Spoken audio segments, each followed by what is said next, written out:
You are watching the Global Gamers Invitational Tournament brought to you by iFixit. SCVs for the real world. The Handsome Nerd attire for the handsomest of nerds. And Esports United, sponsored by Intel. This broadcast is also made possible by CapochP, TeamLiquid.net, and of course, Blizzard Entertainment.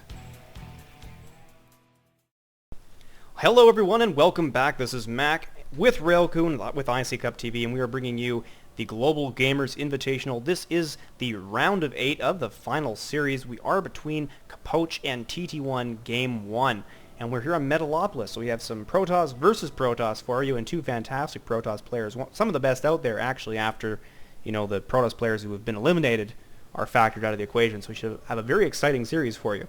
Before we begin, I do want to once again thank those sponsors. We have iFixit, SCVs for the real world, Esports United sponsored by Intel, and the Handsome Nerd attire for the handsomest of nerds. So our Protoss players here, TT1 and Capoch, are in the adjacent air positions on Metalopolis. So how do you think this will play into this particular matchup? In PvP, it really doesn't. Used to see a lot of cute things with immortal drops, or maybe even a Colossus drop every once in a while, but that just really doesn't happen anymore. Immortal drops were just found to be really inefficient because they don't kill workers fast enough. Yeah, they're great at killing buildings, but usually that at the point in time where they come in, they don't have enough time to do that. So most players have abandoned those sorts of plays. If we see a Phoenix opening, that might come into play, but you don't see that too much anymore. Phoenixes have gone out of style just a little bit. Sometimes you'll see Immortal Phoenix, but usually that's designed to shut down a quick robotics opening. And well, Capoch still has that reputation for liking 4 warp gates. He has gotten better at that recently. So he has, started to branch out his play.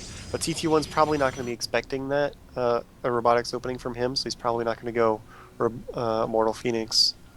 Now, Capoch has arrived with his scout. He's trying to harass some probes unsuccessfully and sees his opponent's base. Of course, it is far too early to see anything unusual, and as we're used to seeing in early game Protoss versus Protoss, near mirror builds, the Cyber Core off by a second or two, mostly because Capoch sent an earlier scouting probe. No big differences. Both players walling off their minerals with the pylon and the gateway, leaving their front ramp, of course, open and accessible. And our first divergence is different gas timings. That's exciting. TT1 getting a second gas before his opponent. Does that mean anything at all? In combination with the fact that Capoch has a lot of energy on his Nexus, he just used a Chrono Boost, but he was up at around 75. He just completely stopped Chrono Boosting his probes. He's at about 19 right now, hitting 20. So he's hitting that optimal number of probes. If he adds a second gas and then stops making probes soon, then he'll be at 2 probes per patch. He's Chrono Boosting the hell out of this warp gate. So he is actually going for the warp gate rush. Versus another Protoss player, this can be kind of tough to pull off because of the whole force field on the ramp type of thing. TT1 can buy some time with some force fields if he's getting immortals or anything out from a robotics facility, but there we go. There goes the robotics for TT1. He already has a sentry on the way, so we might see, depending on the timing of this, TT1 just trying to kill some time with some force fields while Coach tries to get up into his base. Speaking of Coach which, is not sending probe though. He does have that stalker, and he caught the sentry. He might actually get a sentry kill. That would be absolutely huge, because the force field, like you said, is so important in that defense. But unfortunately, Capoch, out of shields, forced to retreat, doesn't quite catch that stalker, and he did lose the hit point damage in that little duel. Yeah, so he does get this pylon down here at the high ground, third base of TT1, starting to warp in stalkers. It's not made any zealots yet, and with these pushes you really do want zealots. They're required to kill some time, soak some shots like they're so good at doing. He is going to drop that pylon on the low ground to try and get those zealots warped up, but TT1 is able to shut that down, and he kills the probe, which is a big deal. He's not going to be able to continue dropping pylons everywhere. And the first immortal is on the way for TT1. He's just going to keep Capoch at bay, drop some force fields, try and get this Immortal out. There's only one Zealot here for Capoch. There we go, 3 more coming on the way, and whenever you have a better balance of Zealots and Stalkers in these engagements, you usually wind up winning. Of course, TT1 just have an Immortal on the way, followed by a second one. But he's not really going to be able to afford a whole lot of Stalkers here because he's making so many sentries. Yeah, and of course Capoch terrified at moving up that ramp. As soon as he does run the risk of having a force field drop right down, splitting his army in half, and the Immortals and Stalkers will just go to town on those Zealots, and Capoch's early push will have failed. Now there is a pylon going up.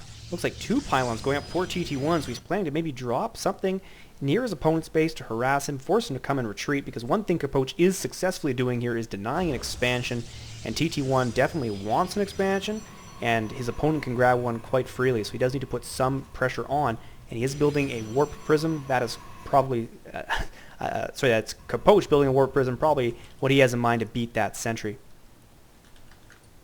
And of course, there is also the robotics bay coming. I want to mention that. There is an engagement. There they are. Zealots are inside the base of Capoch, focusing down as hard as they can. They do have one down. They have caught a second. He's down as well, so they are inside the probes. More Zealots being warped in inside those probes as well. And between the probes and the Zealots, TT1's force will be killed. No action going on at the top base, however, so this is the only fight going on at the time being, and TT1 Zealots are cleaned up. They certainly did enough damage to make that worthwhile. Yeah, and that was a really intelligent play by TT1, just because, Capoch, with this 4 warp gate strategy, you're basically making all of your units at the proxy polyline.